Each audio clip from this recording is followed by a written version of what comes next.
He did it again. He did it again. And we're live. Welcome to Uncoachable, podcast for parents and coaches, by parents and coaches. I'm Coach Patrick. That over there is Coach Lance. Coach, how you doing today? I'm doing good. I'm doing good. And over to my right, we have a Coach Harrison Potter. Coach, how are you doing today? Fantastical and magical. Just let it go. Just let it go. Is that a word for Mordor, or is that a different movie? Different altogether. I don't have any idea what's going on. You just intertwined Lord of the Rings and the fact that I know both of those. Yeah. I'm sorry. I'm gonna go. Next, we're going to Tatooine. Here's the thing. I would go tell you to go jump off the bridge, but you'd land in water very close. Very quickly. It would really hurt. I'd probably just end back up in Davenport anyway. For those of you not in the Quad Cities, we are dealing with historic flooding right now. However, the ballpark at Mounted Woodman is still dry, so game's on. If you can get there, I just think we need to get a slide from Centennial. That would be so baller. No. It'd have to be a dry slide, though.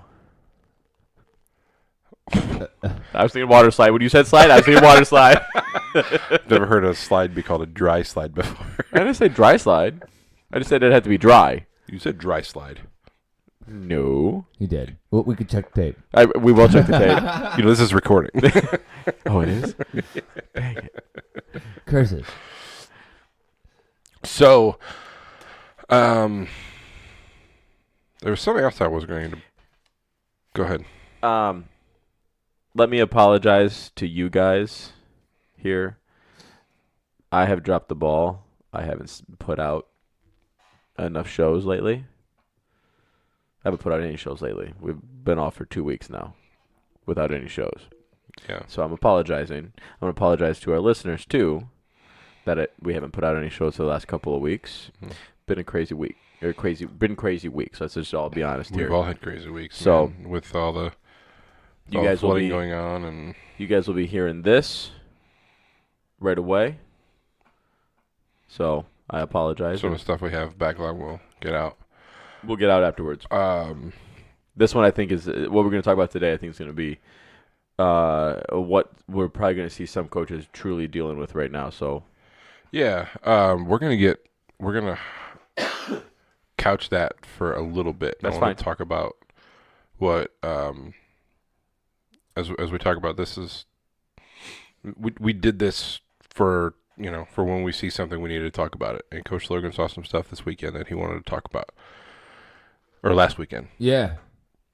So let's get into that real quick. Let's unpack some of that stuff, and Sure. then we'll get to this.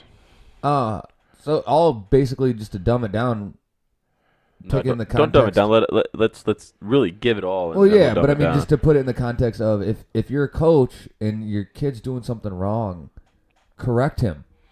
Don't continue to let him do something wrong. When? That's a good question. I guess probably the best time is definitely not. I don't know. Probably in a game is not necessarily the best time.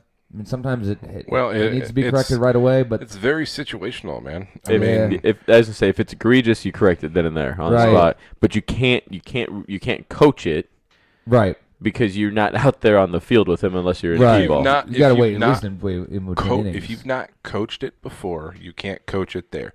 If you've coached it and they're not doing it the proper way, then you can remind them. Yeah, we find they need a lot of reminders. I feel more comfortable with that. But, like if my pitcher's doing something a little bit wrong and needs to, get higher on the balance point or drive a little bit hard on the back leg, and there's some stuff that he's not doing well, you can give those little reminders, and all of a sudden, I see that all the time where I'll, get higher on the balance point or whatever happens to be the case that he's doing wrong. He fixes that little thing, and all of a sudden, everything's right where it needs to be. Strike, yep. Mm-hmm. Absolutely. So it's very situational. It depends on what exactly we're talking about. Yeah, most definitely. So in this example, I went to watch, just brief history here. My nephew played on my team last year. He's moved away. So now he's playing on a different team, and I went to go watch him for the first time last weekend. They came to our area to play a tournament. Got to go watch him. And so they had him on first base. He's a left-hander, which is cool, But when anytime they got a runner on, when he was holding the runner on at first base, he was straddling the bag. And I'm like, so I asked him between the game, I'm like, did your coach tell you to do that? Sorry. Ow. And Coach Lance has hurt himself. These dang JP Sports wristbands just cut me. Literally, I sliced my finger open on it, trying to pull the string off. How did that even happen, first of all? Well, I cut it. Oh. And then And there's a then string hanging. And so I pulled it, And then- kept pulling it, and I tried carrying it, and it just literally sliced my finger. And it was worse than a paper cut. It was it was like a cardboard cut. Yeah. Thanks, Justin Rossler. JP blamed these stupid bracelets on you, so I'm going to call you. Yeah. Only complaint so far, Yeah. other than 8 o'clock, but we'll talk about that later. Right. So. Oh, wait, you can't do anything about that. My bad.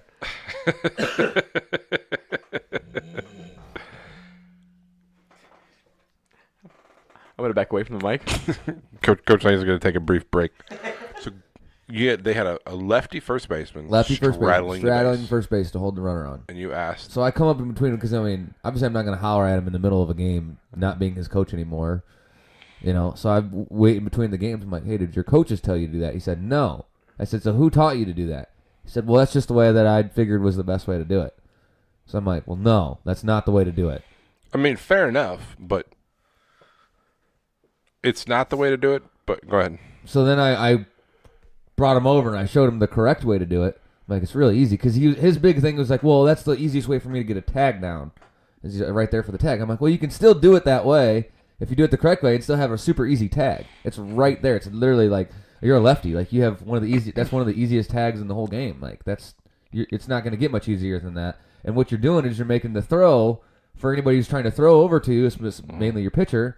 You're making that throw like twice as hard for him because he's got to get it right there in that little donut hole for it to work out the way you want it to work out. I'm like, he's like, well, I like it, and I'm like, you can't think about yourself, dude. You got to think about your team, your pitcher. You know, God forbid you had a catcher trying to backpick on that. I'm like, ugh. Yeah. You'd already be moved by then, but still. My issue with it is you had to contend with the runner. Right. So that's what I was gonna say. I know. That's why I said it first. Don't. But nobody corrected him. But coaches, I was the one that had to correct. coaches that. understand. A situation like that is a perfect example of don't explain to him the proper way to do it and why the proper way to do it is the proper way to do it, and stop. Explain to him why the way he's doing it is not ideal. Right. Does that make sense? And I want to make sure we point out the word that you used there. I think it was said perfectly. Ideal. It's not ideal. It's not that he was doing it wrong necessarily. It's not ideal. There are easier, better ways to do it. It can get the job done. But to me, here's the deal. You're content with the runner, and B, it makes it harder for you to get off the base and get ready back to play. to the spot. It also makes it harder for the umpire to see it. Yes. Yeah. Yep. If the umpire is being screened by, because the umpire at that point is not in his position at first base. He's in between second. He's right behind the pitcher. Right. Okay. Right. If there's two umpires, he's not going to be able to see the bag and the runner and the tag if he's being screened by the runner because you're essentially behind the runner. Right. Mm-hmm. You know, so if you're making that, just make that a little bit easier for him to see. Make sure, you know, like you said, we're not contending with the runner. The throw doesn't have to be perfect. Right. You know, all those things. But, you know. No, fair enough. Yeah, exactly. Don't just say why. And again, I did. I explained to him both. Like, hey, this is why this is better, and hey, this is why. But the proper way to hold somebody on first base is not why you called. Okay, why you called is you saw it. Mm-hmm. First thing you thought was needs to be corrected. Why did that not get corrected already?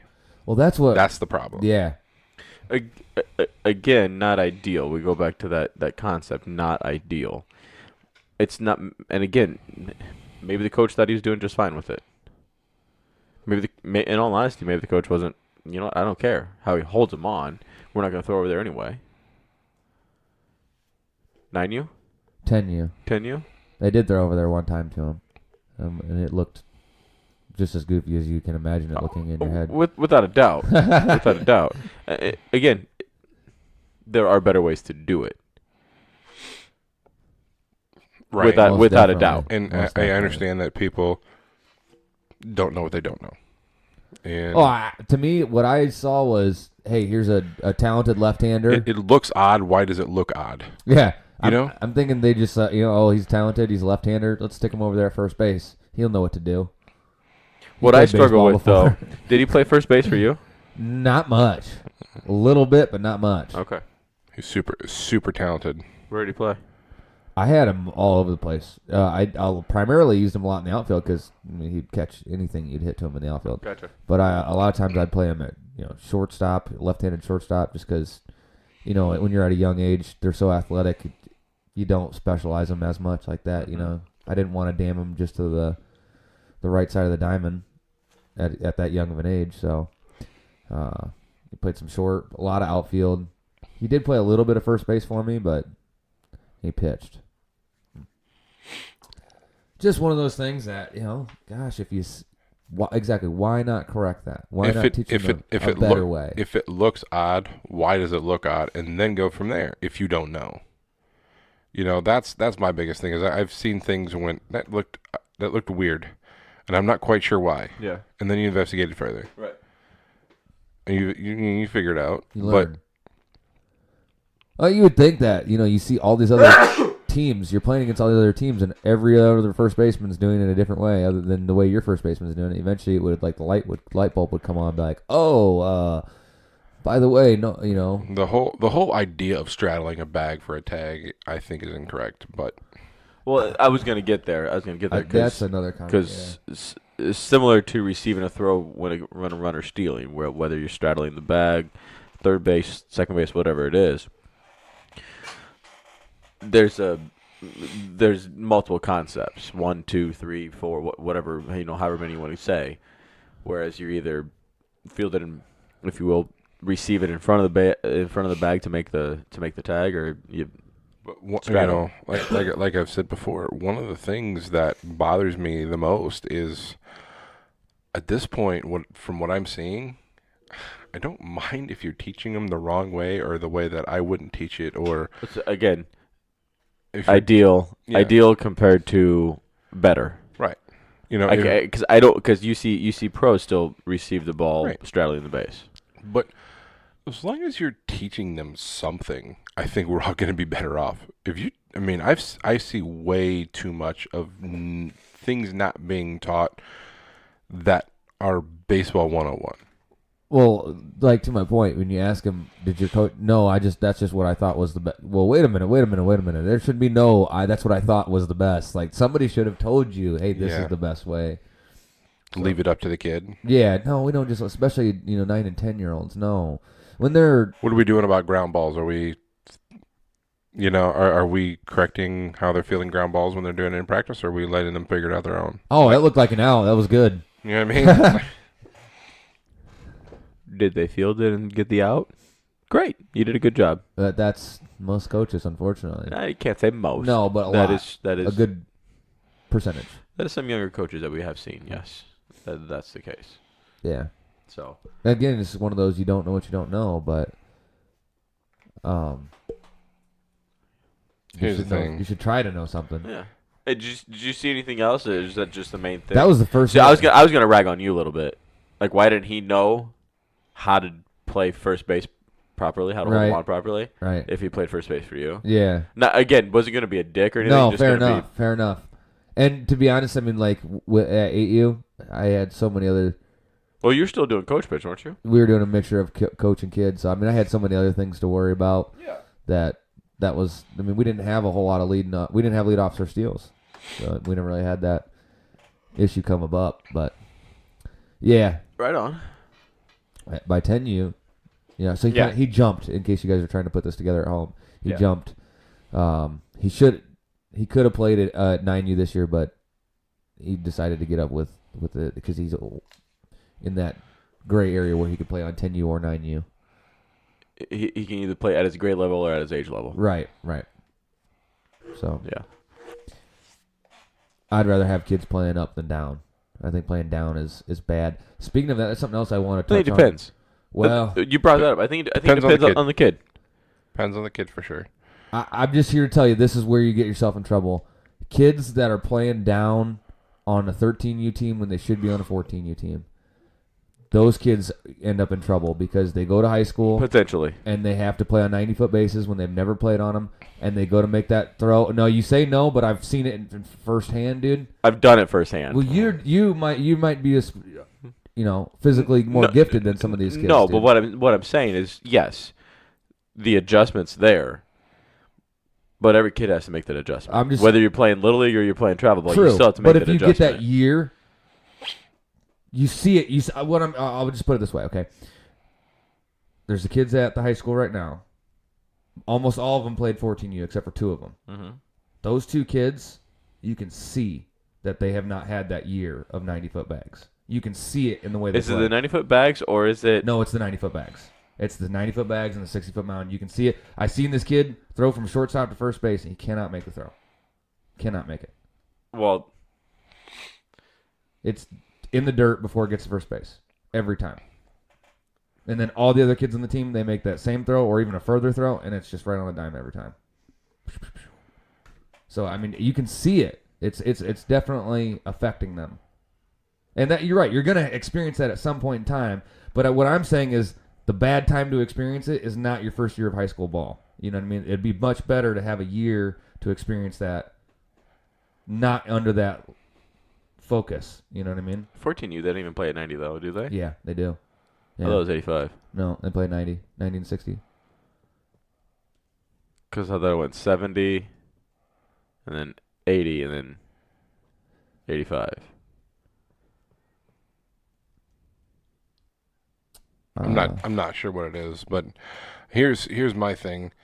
There is I'm also I'm 99.9% sure 14 use the same as high school. There's also which is the full size. Also potentially maybe some kids aren't as talented.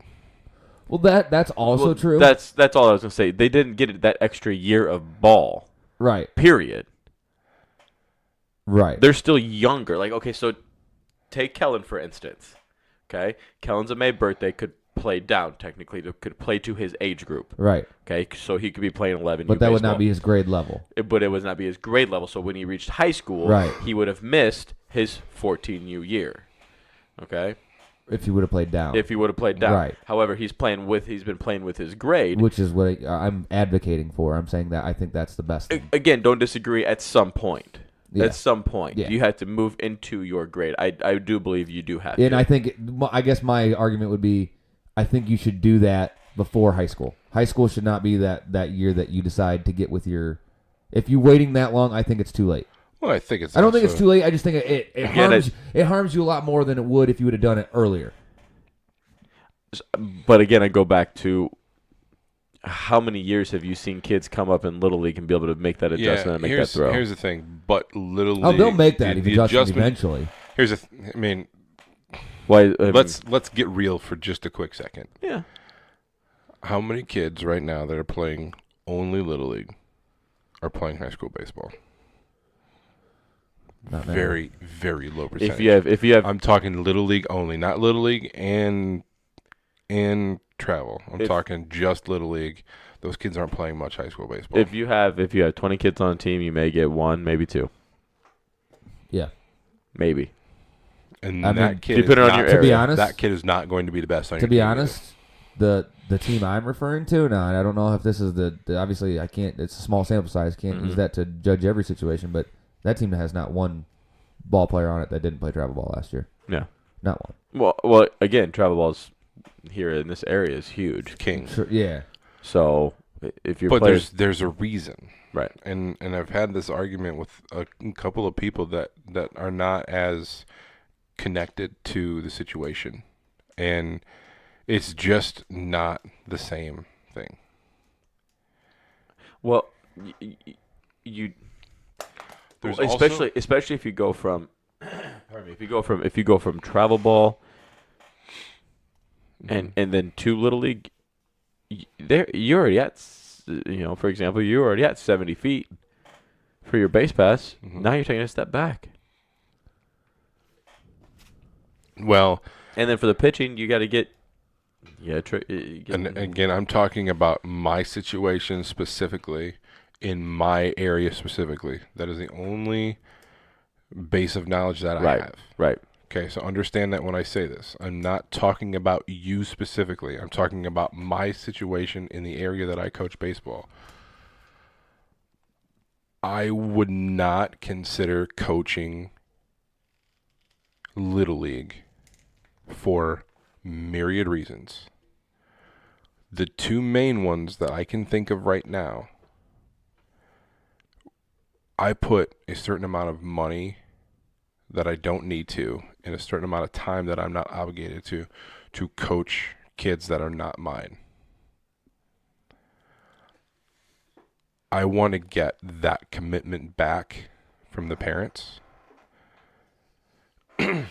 And I don't feel like that commitment from the parents happens in Little League. Unfortunately, that's bleeding into travel baseball a little bit too, as Coach Logan can attest. Yeah. But, again, specifically your area. Specifically my area, my situation. Like, don't take this as a blanket knock on Little League, because we know that there's areas of this country where Little League kicks butt, and that's awesome. Unfortunately, and we're not saying it's awful. There's a place for it. There is a reason, but it's just unfortunately in our area. I said in order for me to do it, there needs to be sweeping changes. For me to advocate you playing Little League and travel baseball, there needs to be sweeping changes in both. I think they could work. They could work well together. They could work in unison beautifully. Right, and there are programs in this area that do that. But they need to play by travel ball rules, not Little League rules. And that is the biggest problem, is Little League is so detrimental to development that it's not something that I want to be a part of. And unfortunately, it is a national program, and there's national standards that go with Little League, and it's so detrimental to development of young kids that I can't advocate anybody doing it. In my area specifically, young baseball players, not young kids necessarily. You're right, and when I say kids, I'm talking baseball players. But not only do I say that, because it's good for the baseball players that are playing Little League that may not have as much invested as what the travel ball players do have. Right, and that's where And that's where I think we see that talent level difference. That's where we see the commitment level change. It's good for some kids. It's great for some kids. Right. It's just maybe not what's best for your some kids. Travel ball player, your kid who's good enough to play right on a travel ball team, and we for those parents at it. For those parents and kids that are willing to put in the work and put in the effort and put in that time. We're saying that's to be not on a best travel ball for team. those Little kids. League's not best for that kid. Right. That's ultimately what it is. Here's the thing that I got to thinking about this the other day, because Coach Long was talking about, I don't think we talked about it on here, but we were talking about it just, outside, and he brought up, why can't in our area the Little League and the travel ball work more together? And then that would automatically kick the talent pool that you have to choose from to play travel baseball bigger, because a lot of kids that could potentially play travel baseball at a younger age maybe don't know about it. Maybe don't know that it's an option. Maybe don't know that it is affordable through fundraising, through other things like that, through grant programs you can do if you have that much issue. Or they look at it as, I know about it, but why would I want to pay $575 when I could pay $75? It's still baseball. They're obviously undereducated, but if we were to do that, uninformed. Yeah, exactly. Thank you. I didn't mean that to be derogatory. If we were to keep the pejorative. I don't know why I'm so. No, you're right. I appreciate you looking out for my. Don't point at me like that. Speaking of the microphone, You Dr. speaking Radio. of the microphone. Okay, I don't know why I'm so You PC speak today. into Sorry. your microphone. If we were going to do that, I would not have an issue with it if we played by the same rules Right. all the time. Like you can even That's the biggest. even that's, if you want us to swing your dumbed down bats, like fine, okay, we could live with that. But at least let us play by the similar. Hold I on. don't Why, need why, to- I why don't are their need to- bats, Why are their bats so dumbed down? Oh wait, it's because they still Because play they're at not 60 pl- feet they're when not- they're 14 years old. because they're not playing at the right, and Right. they're blaming it on the bats. Move the bases back, dummy. Yeah. Well, No, and that's not base. That's not little league. And it That's not baseball. And it develops kids. Uh, develops baseball players. And Logan said it right. And yes, I was being devil's advocate, but Logan said it right. Kids struggle jumping from 60 to 90. I struggle jumping from 60 to 90. You struggle jumping from 60 to 90. The ball's thrown differently. I played travel baseball when I I'm was sorry. 13, 14. I'm sorry. Yeah, I'm sorry. I did not. My bad. I did play. Actually, yeah, I take that back. I always take that back. I did play. I'm not saying that I didn't But- struggle with that jump even. every but kid does but- when they first experience it. First time I fielded the ball at third base. Mhm. I remember literally just being able to stand up and just flip it. Like Andrew Jones, right over the first base, no problem. Right? Stood up, did that, boom, 4-hop first base. I was like, oh, give me another one. Let me redo that. Yeah. Just because that's what you get into the habit Yeah. of doing as a ball player. And the Yeah. next thing you know, you're like, okay, now I got to make that adjustment. Oh yeah. So I just wanted to bring that up because I've seen that, and I'm like, oh, maybe more people need to be aware of that, and maybe think in certain situations. I'm not saying maybe it is the right move for you. Maybe that's what you need to do. But I don't. Here's the thing. I really hated your idea when you brought it to me. You and I both did. And then I thought about it, and if we can increase the talent But pool, so if you I'm talking about just the rules that we play by. If that can be fixed and we play, let's say It would help. for this instance, we got Moline and Rock Island playing together.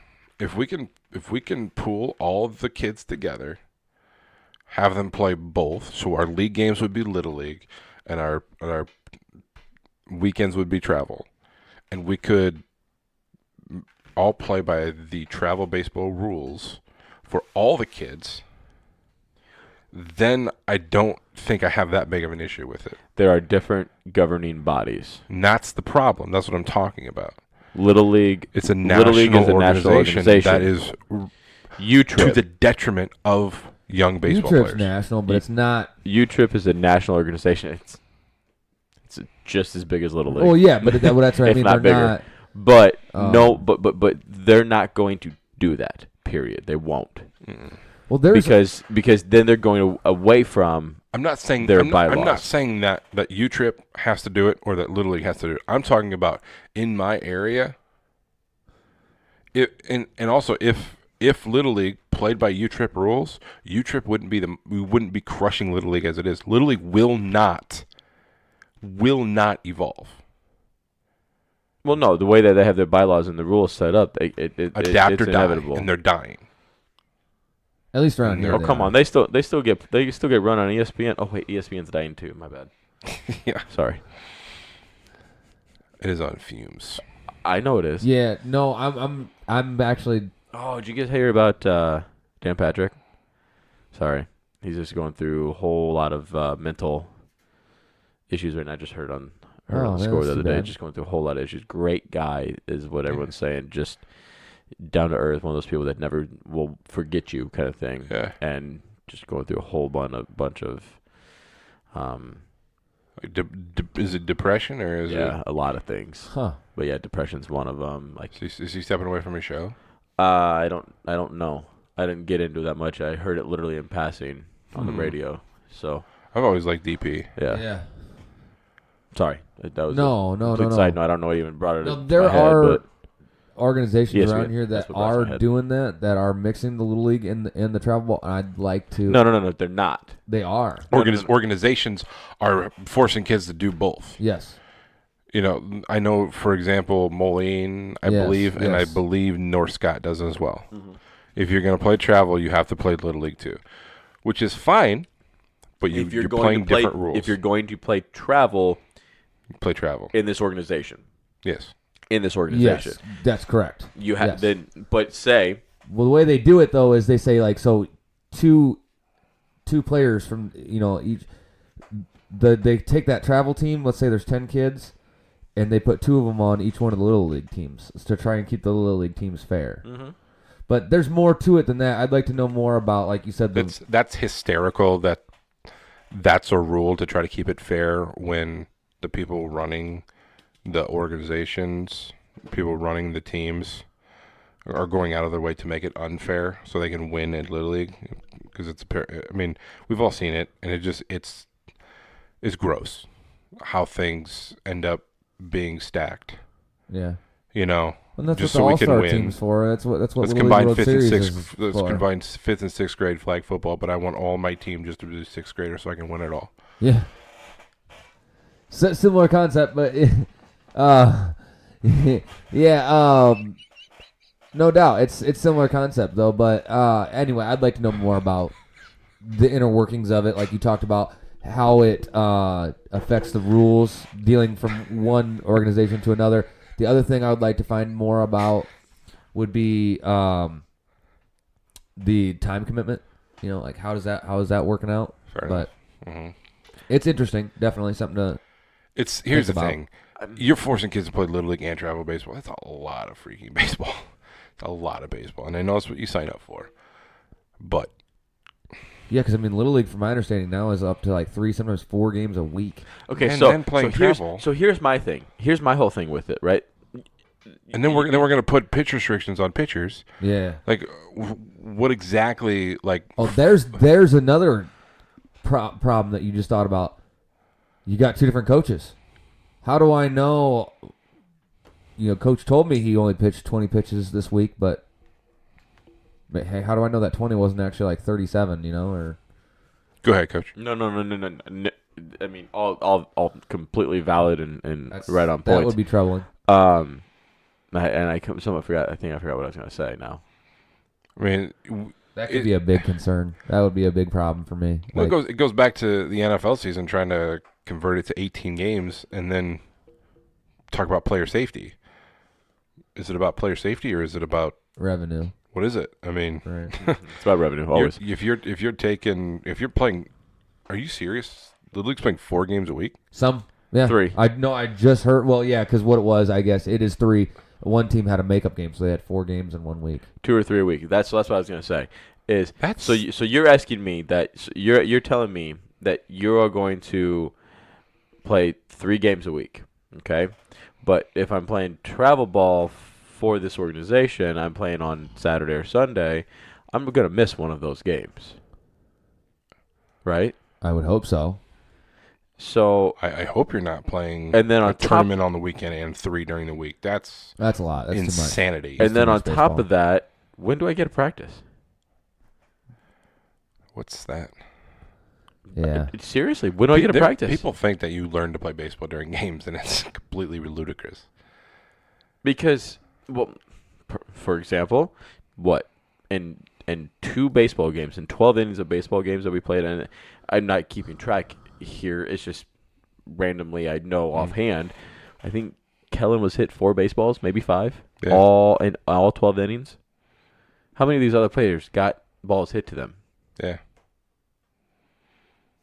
You don't get the reps like you do in practice. Practice is necessary. Mm-hmm. Practice is the time. I said this earlier. Practice is the time you work hard. Games is the time when you have fun. It's called a game for a reason. Yeah. But that's my issue with it. Yeah. As Little League, I don't. That's why- I 2 games a week is plenty for me in Little League. If I'm playing travel, If I'm playing travel ball, I expect to don't- play 5 games in a weekend.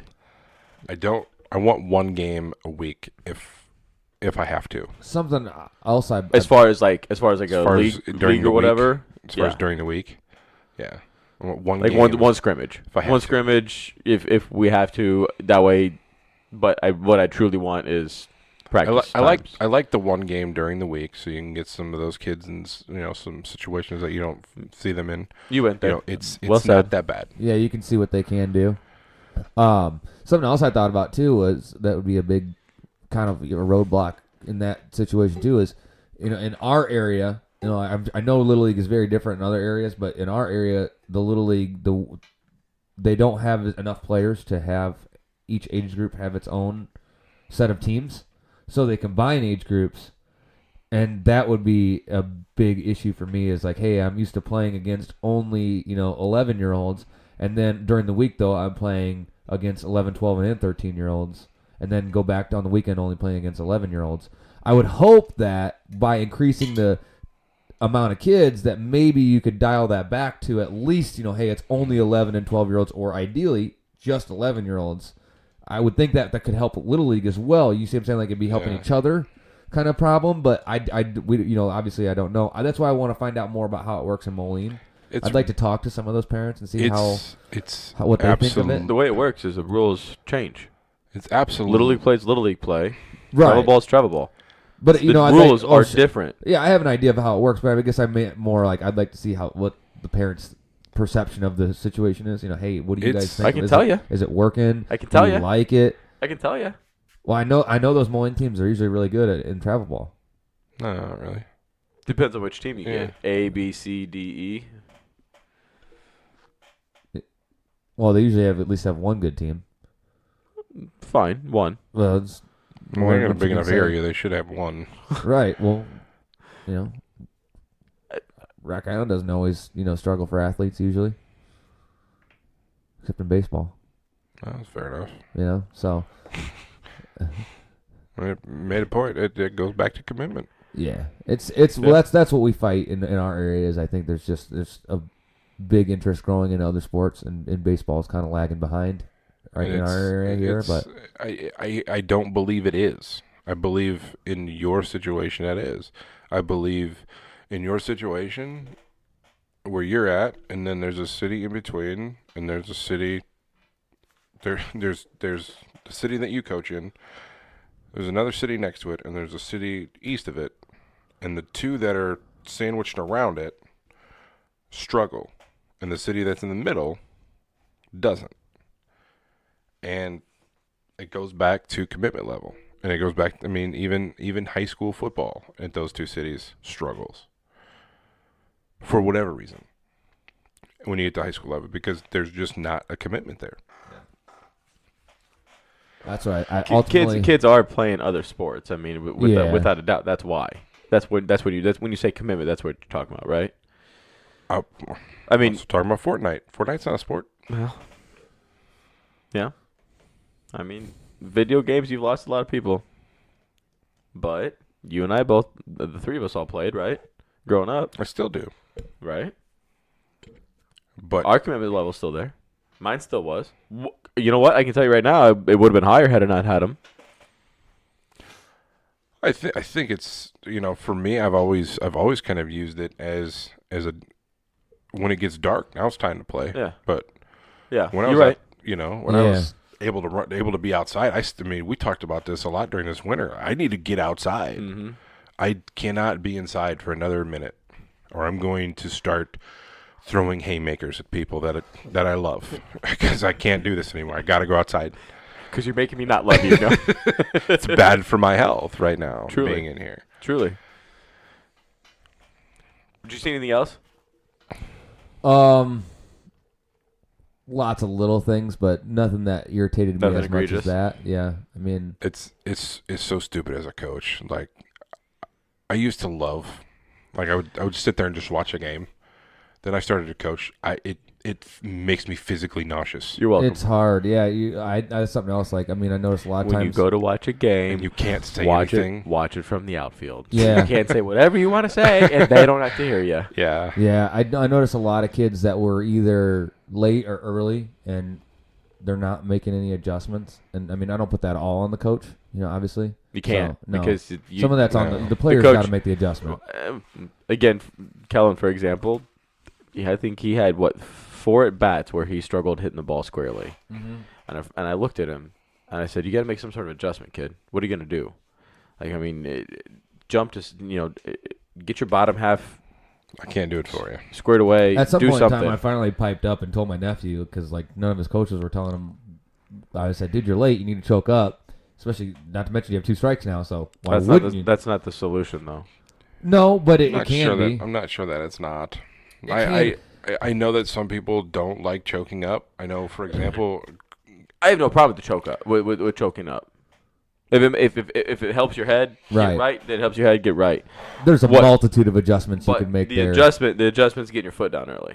Right. There's a multitude of adjustments. I mean, you could even go further than that and say that there's other things you could do differently to make yourself get going a little sooner or get back on time. I don't know. I It's think your timing step. I think Always. I think On that one. I agree. However, I'm just saying there's other things you could tell that hitter besides that.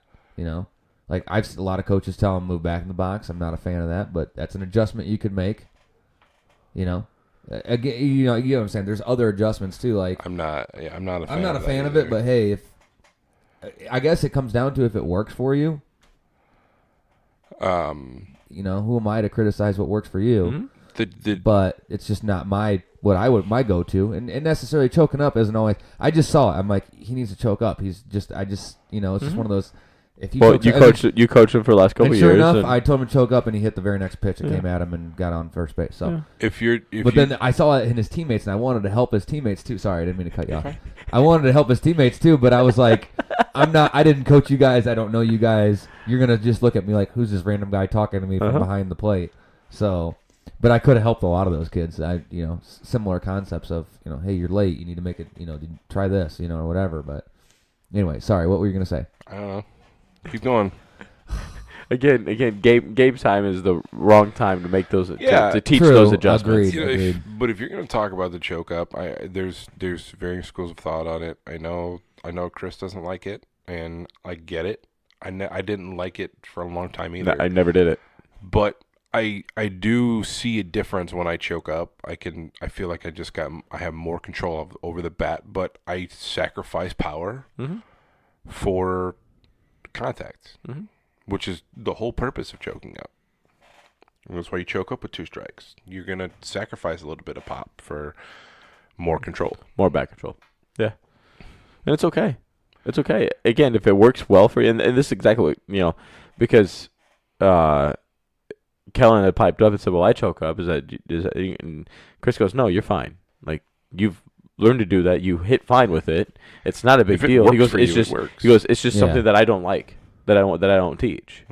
Because I still want you to have that power even with your third strike. Yeah, but I don't tell them. I'd never instruct a kid to choke up unless the bat is too big. Right. And it could also be situational type of thing. It does. Like, hey, we got 1 out. I got a runner in scoring position. I just need the ball moved. I don't need a big power hit right here. Yeah. Versus, hey, we're down by 1 run. I got no runners on 2 outs. A line drive to shortstop doesn't help me right now. I don't want you choking up with 2 strikes right there. Like, go ahead and try to smoke the ball into center field because that's what's really helping us right now. So, yeah, situationally. Again, your job as a hitter is to hit the ball hard. Yeah. Yeah. And your job as a coach is to know when's a good time to tell them to choke up and when's not. Make adjustments.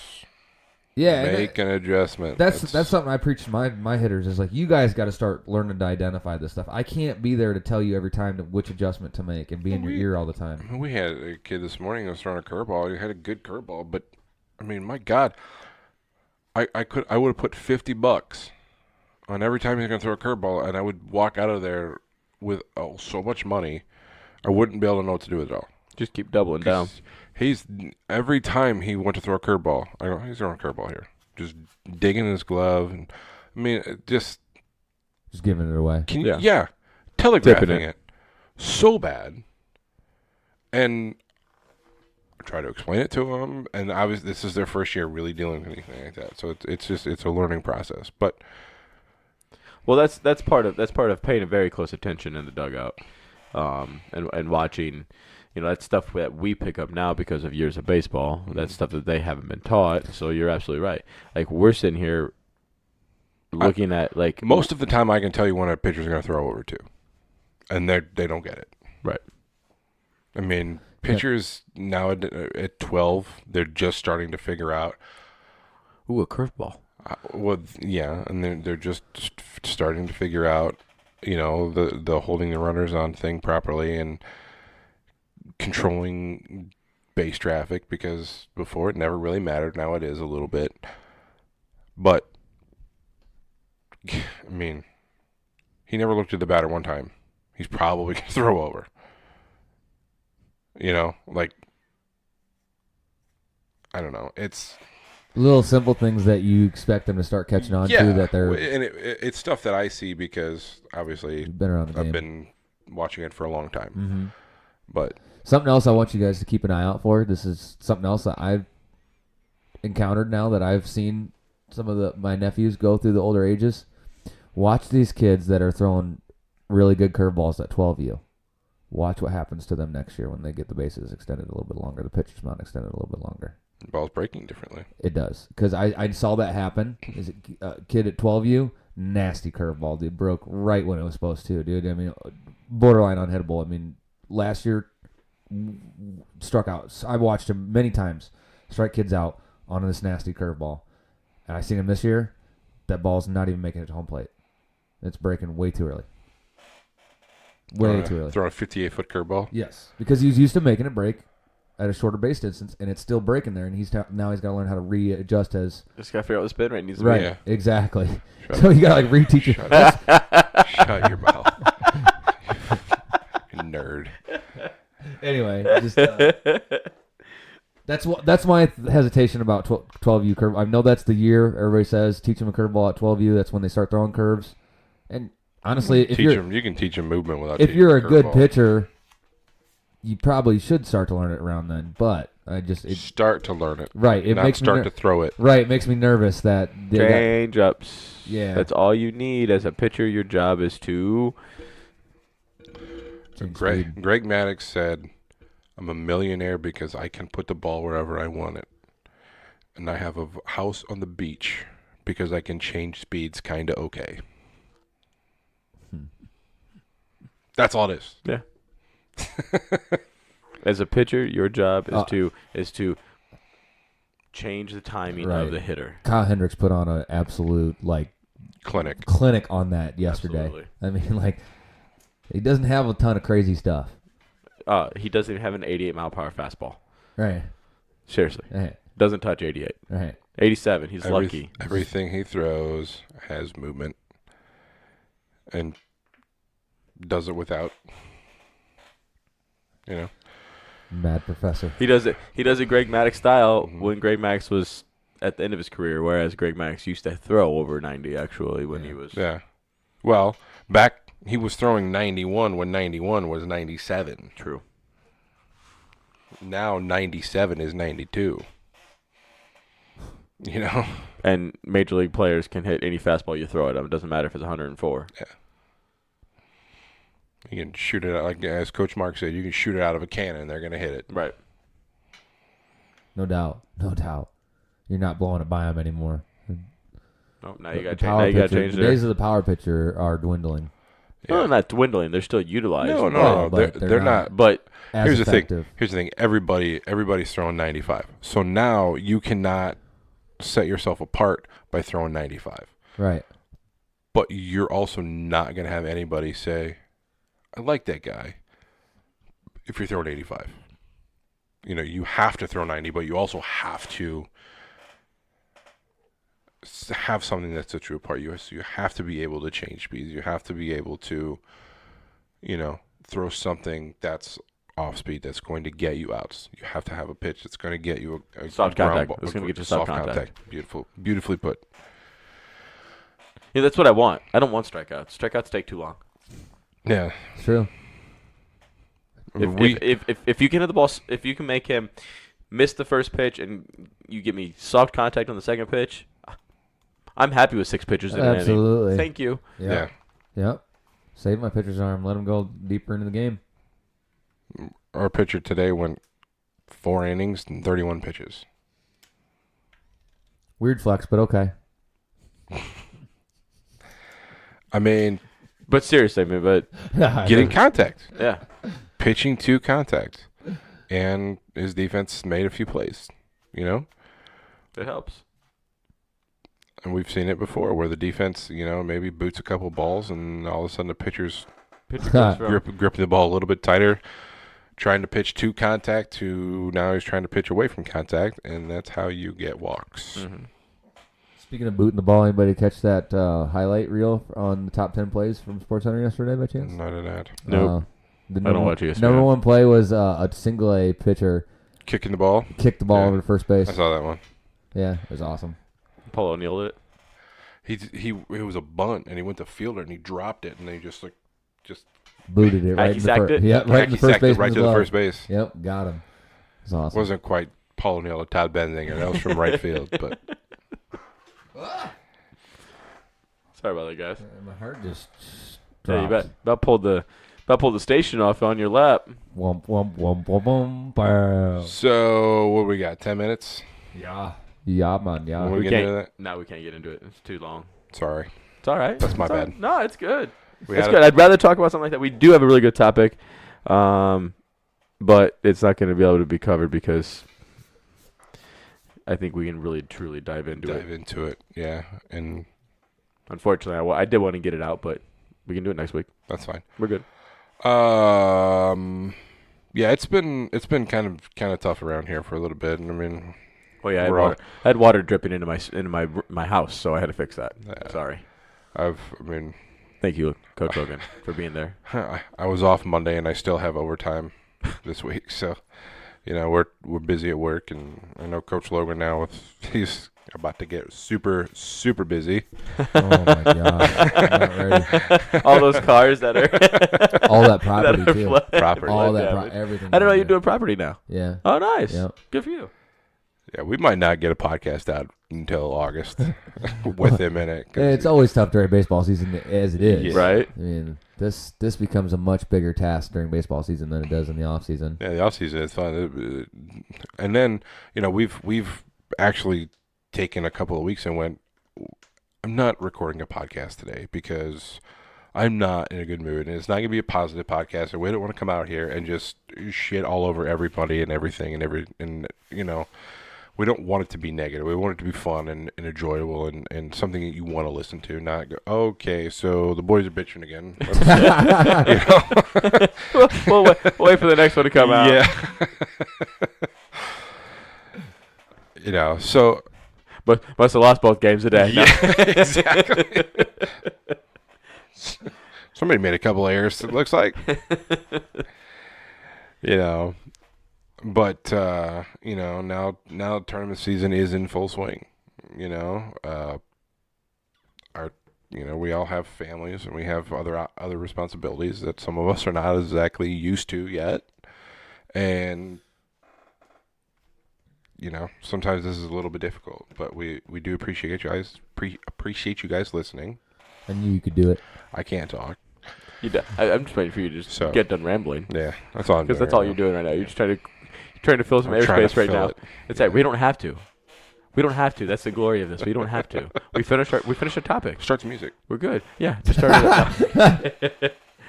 So, we'll wrap it up. Appreciate y'all listening. Find us on Podbean, uncoachablecast.podbean.com. Facebook is @uncoachable or facebook.com/uncoachable. Find us on YouTube. Look up Uncoachablecast. I can't tell you what our actual website thing is because it's a lot of letters and numbers, and it's just not worth me writing down and telling y'all because y'all won't write it down and remember it. So look us up.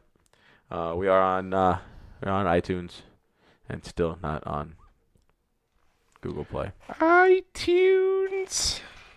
We need them. We need them likes. Do need them likes. YouTube's about to go, guys. That's where it's all at.